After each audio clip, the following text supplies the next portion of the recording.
Friends, Indian 2 படம் எத்தனை பேர் பார்த்துட்டீங்க? இன்னைக்கு நானும் பார்த்துட்டேன். படம் எப்படி இருக்குன்னு பார்க்கலாமா? படம் ரொம்ப சூப்பரா இருக்கு. இந்தியன் 2 படத்துல விவேக் சார் நடிச்சிருக்காரு அப்படிங்கிற படம் பார்க்கும்போது தாங்க எனக்கே ஞாபகம் வந்துச்சு. அது வரைக்கும் அவர் இறந்துட்டான்ற விஷயம் கூட எனக்கு ஞாபகத்துக்கு வரல. அவர் இருக்கிற மாதிரி தான் இருந்துச்சு. பக்கத்துல என்னோட ஹஸ்பண்ட் விவேக் சார் வந்து இறந்துட்டாருன்னு சொல்லும் போது எனக்கே ஞாபகம் வந்துச்சு.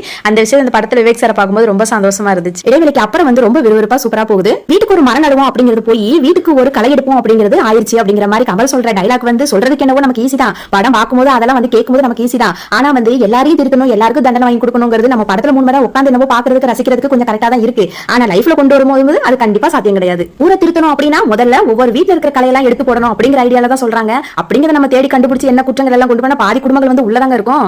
ஏன்னா நமக்கு தெரியாம செய்யற தப்பு கூட நிறைய இருக்கும். ஆனா நம்ம நல்லது செய்யணும்னு இறங்கிட்டோம் அப்படின்னா சித்தார்த் வாங்குற செருப்படியும் கமல் சார் வாங்கின கல்லடியும் கம்படியும் தாங்க மிச்சம். அதுதான் இந்த படத்துல இருந்து தெரிஞ்சுக்கிட்டேன் நான். ஏன்னா நல்லதுக்கு காலம் இல்லை அப்படிங்கறதையும் நான் புரிஞ்சுக்கிட்டேன். இந்த படத்தை பத்தின உங்கள் கருத்து என்ன அப்படிங்கறது சொல்லுங்க.